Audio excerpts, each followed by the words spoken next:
All right, we're recording. Bob, get started here in a second. Um, all right, so keeping up with our daily themes of our culture training slash core values. Today, we're talking about being relentless and going back through the archives of Westerville Central football. I identified one of the guys that probably has the most relentless attitude of any throughout my time here. So Cedric Frierson's the guy we're talking to. So as you're listening to him, make sure you think about like what can you take away from this presentation, and then how can being relentless help you handle adversity, because this guy's had all kinds of adversity in his life. So just to give you guys a little background on him, he still holds almost every receiving record in our book. Games. He's had 262 yards receiving in a game. He is the only 1,000+ yard in a season. He has 1,872 yards for a career. For a season, 58 receptions, and for a career, 89 receptions.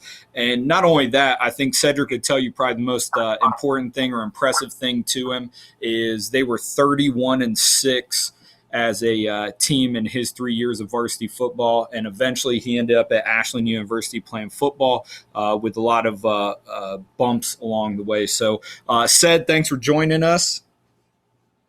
Hey, how you doing? All right, so Ced, why don't you give us? Let's go back to your junior year, right? So you light the world on fire. You do all these amazing things. I'm actually going to post a clip of your highlight films. I mean, you're a massive receiver, right? You're like 6'1", 200 pounds in high school. You're the stereotypical guy. You can run. Everyone's looking at you. So what are kind of your thoughts after that junior year as far as where you're at? Yeah, so after my junior year, there was I had a few offers, but a few of them they weren't so sure. You know, they were looking at other guys. So I mean, a lot of it was I wanted to going into. I was looking for my senior year, and I wanted to make sure I solidified that I could have an offer like that. When February rolled around, I was signing to a team that I loved and that I wanted to be with, and I was looking for the right college to be at. So that was my biggest thing, and I was trying to do everything. I was listening to what these coaches told me, what they needed out of me, and most of it was my senior year. They wanted just to see the first few games. They wanted to see how I produced in those first few games, and I was like, okay, that's all I needed to hear. I was talking to these coaches almost every single day. And that was the biggest thing for me, was just getting myself out there. I mean, I had teammates that were going to do big things also, but my biggest thing was I wanted to create my own path, and I didn't want to have someone else do something for me. It was a lot of it was just, making sure I was preparing myself for that big senior that I was expecting. All right, so let's talk about that first game your senior year. So as you mentioned, you had some teammates that had already committed to big time schools. We opened up. It was week one. We're playing Gahanna. Gahanna has Cooper on their team. I mean, there's big names everywhere. I still remember the stands were packed. I mean, standing room only. Every news crew in Central Ohio was at our game. I mean, it was intense. I mean, it was one of the best big game atmospheres that we've probably had. So why don't you take us through that game? Yeah, that game was a sellout game, and that game was packed to the ceiling. I mean, there was probably only standing room, and it was a great feeling. I think we played on a Thursday. So I'm not sure, but it was amazing. Like, the whole feeling, the whole week of school, just going through school, it was a different type of feeling. This was going to be good. Like, everyone was happy, everyone was in a good feeling, and practice, everything that week was just good. And so, I mean, going into that game, I knew what I had to do, and it's just go out there and perform, like, separate yourself from everybody else. I mean, I'm going to get Jonathan Cooper. Ben's on my team. Ben Snell's on my team. And so, like, I know for a fact, regardless if they're committed or not, the recruits are still going to come. And so I'm like, if not, they're going to come. They're definitely watching me on TV if they can't come. So I'm like, it's definitely my time to prove to myself that I can perform and do my best. And so those first few games, first couple minutes of that game were definitely like we're definitely just kind of getting the cobwebs out, and it was a great feeling. I mean, All right. So if I remember correctly, you had a couple big plays, and then you actually, gave up a big play. They caught you. That's just part of being a defensive back. You got beat on a touchdown, and then it kind of came time for you to prove yourself on the kickoff. So why don't you tell us what happened on that next kickoff? yeah. So I gave up that whole game. They were running, putting Jonathan Cooper outside. If most of you guys don't know, he plays at Ohio State right now. He's about 6'4", like 250, and I mean, they're just putting him out there and throwing him the ball. It was getting very frustrating. I mean, as a defensive back, you get very frustrated with that, especially because you're not necessarily you're undersized, but that's a big guy to kind of bring down. It's going to take a lot out of you. So it was kind of on the goal line. They threw it right over my head, and I was going to the sideline, kind of mad. We were up. I think it was 14-7 at that point, or they tied it up, and I was very frustrated. And so I went to the sideline, and that week I know one of our coaches put in a special return, and I demanded that we run it right now, and that it was going to be executed. I felt like it was going to be wide open, and they kicked off the ball. We ran the special kickoff. Everything opened up exactly how we ran it in practice, and all I could see was green grass in the end zone. And I was running, and then I see the kicker, and that was the last person I had to beat. And I said, "Okay, this is it." I'm going to literally walk into the end zone. I went to make a move around like the 30 to 40 yard line and felt my knee just give out. And right then and there, I didn't know exactly what happened. This was something new to me, and I just didn't. So I just went to the ground, and that was my biggest thing was I didn't know what happened. So I was just like, I just need to get off to the sideline and figure out what's going on because this definitely hurt, but it didn't hurt that long. So I was like, okay, it's not something that serious. Yeah, and unfortunately, that was your last play of Warhawk football. So what was kind of your mindset after that? Because I mean, obviously, that's pretty devastating to lose your senior year. But I guess how'd you get through that? Like, what was kind of that relentless mindset that you had? Yeah, I mean, a lot of it was. I mean, I was definitely down for a little bit, but a lot of it was my coaches. Like coaches helped a lot. I know I talked to coach. I talked to you probably almost every day. A lot of it was my family. I had a great support system around me.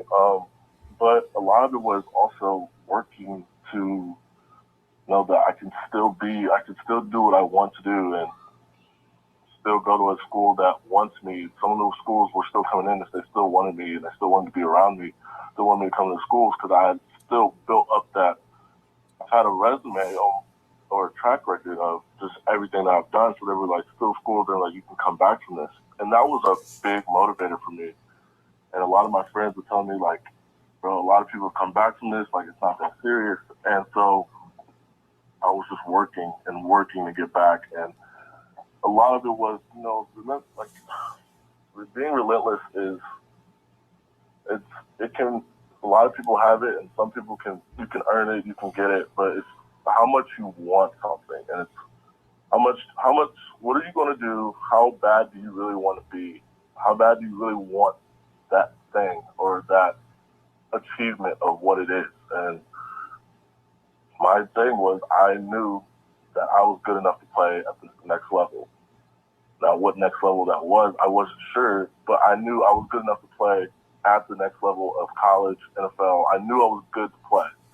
And so that was my driving force, and I knew I was like, okay, I'm going to push myself to get through this. And, like, regardless, I was going to push so hard that I could get through it. And so that's what I did. And, Ashland called me, and once the Ashland got a hold of me and they started talking to me, once I found out there was a school that was still interested in me and I wasn't just like damaged goods, so to say, I was like, okay, this is amazing. Like, that was, some school still wants me. And I was like, okay. And Ashland has a track record of, we had Max Shawver, who was already there, who was a receiver, who has records. And so that was like amazing. And I talked to him and he helped me through a lot of it because he was dealing with injuries in college as well. So, it was just a lot of different things that helped me get through that situation. But you also have to have that mentality of, if you want something, you got to go and get it, regardless of anything or who's in your way or what's in your way, because that challenge is, you're going to be able to get over that hump of whatever it is. Yeah. So anyone that doubts how good you were, for the record, all those records that you set at Westerville Central, everyone else on your team played 12 and a half more games than you that season. I mean, that's insane, the numbers that you threw up in such a short career. You basically missed your entire senior season. So, all right, so now you're at Ashland because, all those big offers, never materialized and all that stuff. So you go to Ashland, you find your home there, and, one of the first pieces of adversity you hit is, I know you thought you were a receiver, and where did they play you? Yeah.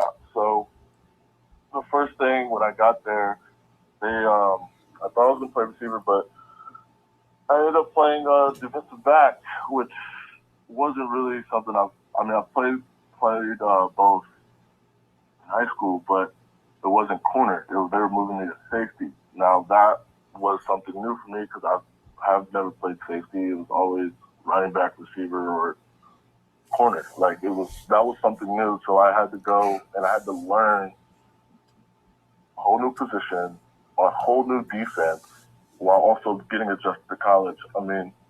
It was definitely something new and something different, but that adversity I was able to get through that, because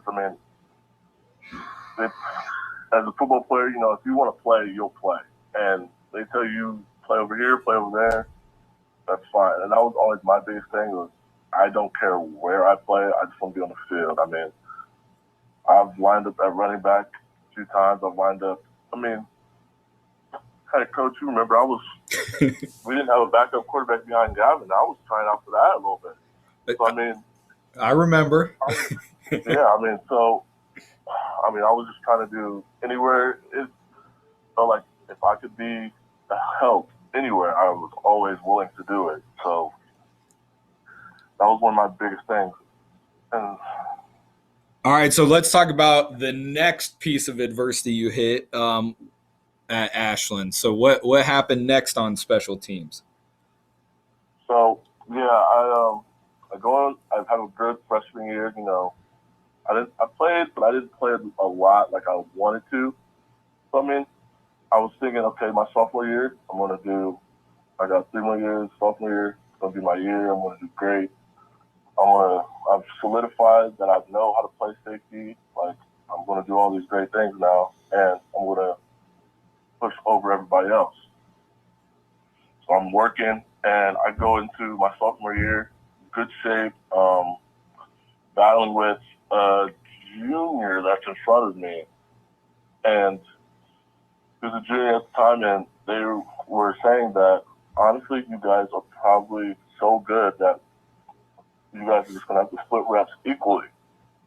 And at the time, we had brought in a new defensive back coach, and he was doing this at every position. And I think it worked very well. We were rotating different guys. We were getting fresh legs in there all the time. And so we weren't just gassed and somebody wasn't playing the whole game. They weren't like just gassed and completely went out. So me and this guy were rotating throughout the whole season. We get around to week 9, week 10.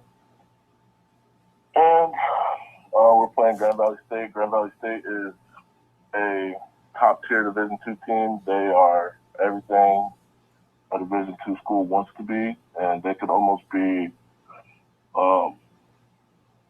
they could pretty much almost be a Division I school. And so we're a smaller school. Ashland's pretty good, but they're not Grand Valley State. That's a state college. We're a private school. So we're playing, and we're going. I'm running down on we had just scored, and I'm running down on kickoff.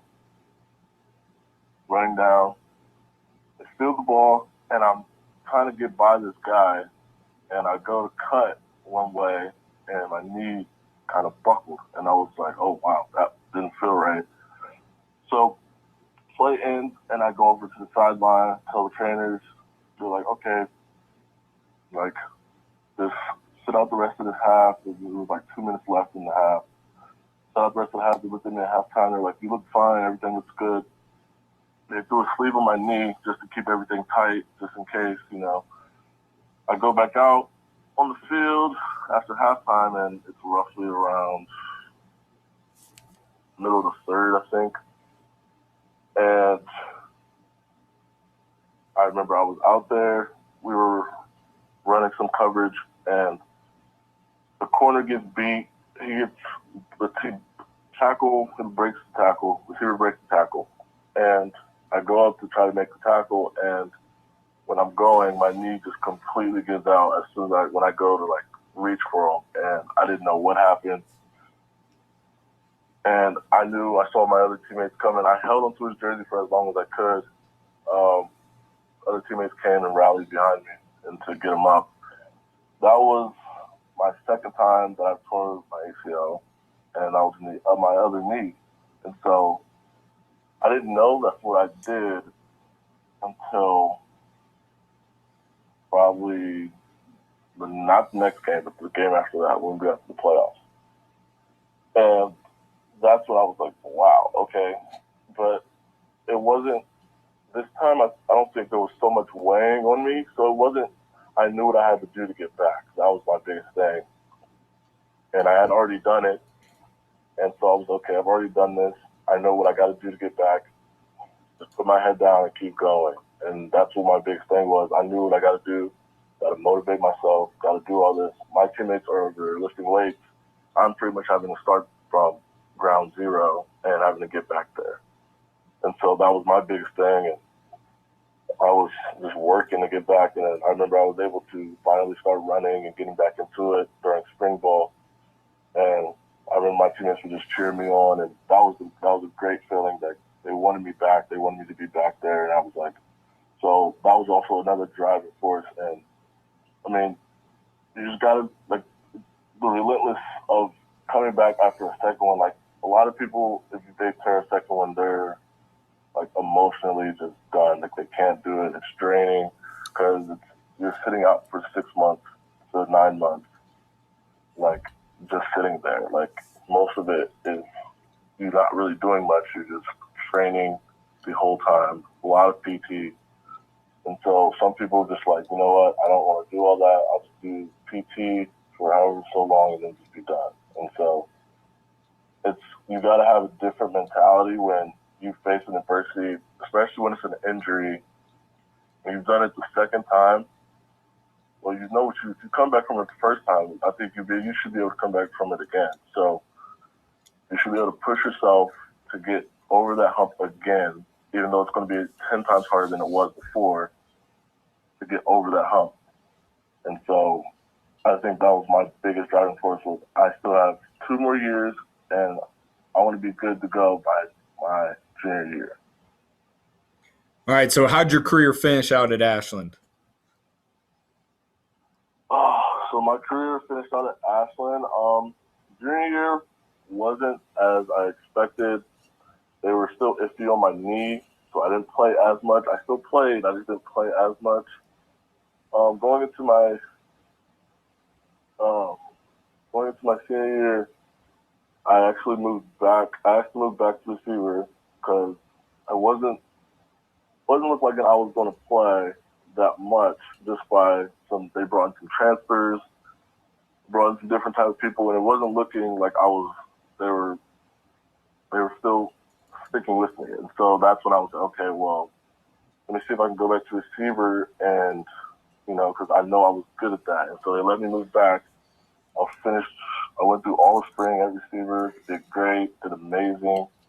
I was actually loving it. And then summer goes by, trained all summer, come back to the year, and this is some more adversity that you probably don't know about, Coach.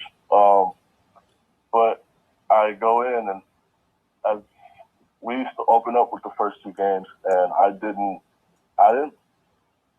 play the first game at all because we only do three receivers roughly on the field, and the receiver that was in front of me was actually my roommate, and he's been there all 4 years, just like I was. But he was one of our best receivers that we have.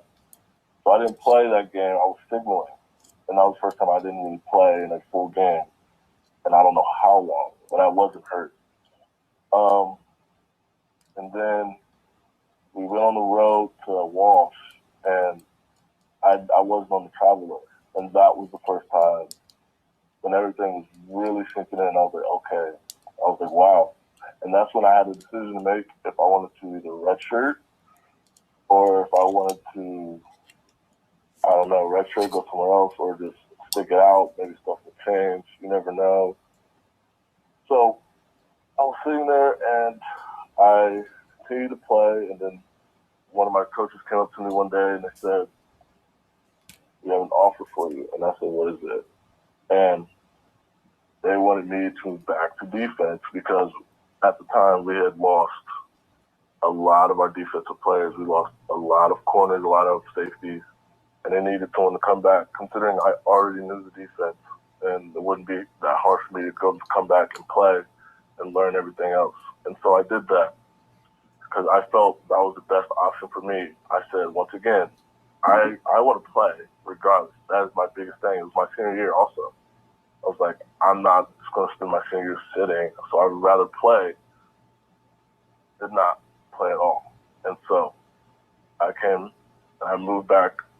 First, I moved to corner, played corner for a little bit. That was different. I haven't played corner since high school, so I didn't really, and it wasn't just the same cover three like we always ran, or man every now and then. So it was different coverages, and so I had to learn different techniques in safety. And so then around the last week, it was week 6, I think, one of our safeties gets a high ankle sprain. And so they moved me back to safety. And that first game, when I played safety, that was my best game that I've played at safety ever. I played the whole game. I had 11 to 12 tackles. Ended up getting defensive player of the game for our team. So that was pretty good. It was a good feeling. And then the last game of the year, I finished with 2 picks in one game, and I ended up getting the GLIAC player of the game. So that was also a good feeling to finish out strong, and all that adversity that I've been through and just everything, to look back to know like my last game that I've ever played, I'm going to really finish off on top as the GLIAC player of the game, defensive player of the game, and like just get all the satisfaction, get all like that was just an amazing feeling. And there was nothing else to really describe it. It was kind of relieving, and it felt like, okay, this is why I'm here. I was obviously brought here for a reason, and it was honestly eye-opening. Man, that's crazy. So between 2 ACL tears, about half a dozen position changes, and then you finish your career like that. That's amazing. So, all right, last thing. If you could, give a high school kid that's sitting where you were not that long ago a piece of advice, what would it be?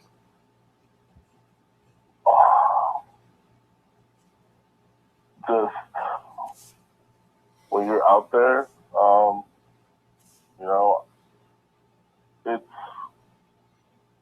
it's different. It's just don't take it for advantage. Don't take it for advantage. But you know, once again, work hard. I mean, there are different. I don't know where a lot of kids are in their careers or in their aspects of what they're doing after if they want to pursue this further or if you don't. But in this aspect, you have to enjoy everything that's going on around you. And it's the little things that you don't really notice until it's gone that you really miss. Like I'm honestly starting like the other day. Now that I've been in the house, I've been home, everything. I've been away from football for so many months now. It's honestly setting in that I'm not going to be able to play. Like I'm not playing again. Like this coming fall, like I'm not going to be playing, and like it's hard to really set that in. It's not that I'm going to miss it. I'm going to miss camp. I'm going to miss all that, but it's all about taking. You never know when your last day is going to be. You don't. So everything, finish strong, finish like when the coaches just say like when you finish through the line, it's really just two more steps, just finish through the line. That's all it is. And like little things like that, like you might take it for advantage, like an advantage, but like don't. It's a great feeling to have that, just that extra push, just so like it's like little things like chilling in the locker room, hanging out with your friends in the locker room, lifting, going to lifting at different times and stuff like that. Like things like that, doing little extra stuff on your own. That was a big thing for me. I always worked. I was a receiver, so I was always with my quarterback. As a receiver, your quarterback's got to be your best friend because if not, he's not going to throw his ball. I mean, that was my biggest thing, and so I mean, you got to have that relationship and be willing to go. All your other friends are going. Say they're going to the mall or whatever. Like, no, I'm going to sit back. Maybe one of your friends wants to go work out or go on the field, you know, go throw or go do something like that. Go do that instead because, you know, it's the little things like that. Just taking that little extra effort to just go and do something productive instead of doing something like going to the mall. There's nothing wrong with going to the mall, but sometimes, you know, just that little extra effort to work on your little details that you need to work on, like maybe it's hands or maybe it's like different things like that, like footwork, like those little things can help you and help you push your career or push your season a little bit longer than you want. All right, man. I appreciate the time. Hopefully, you guys are listening and take something away from it.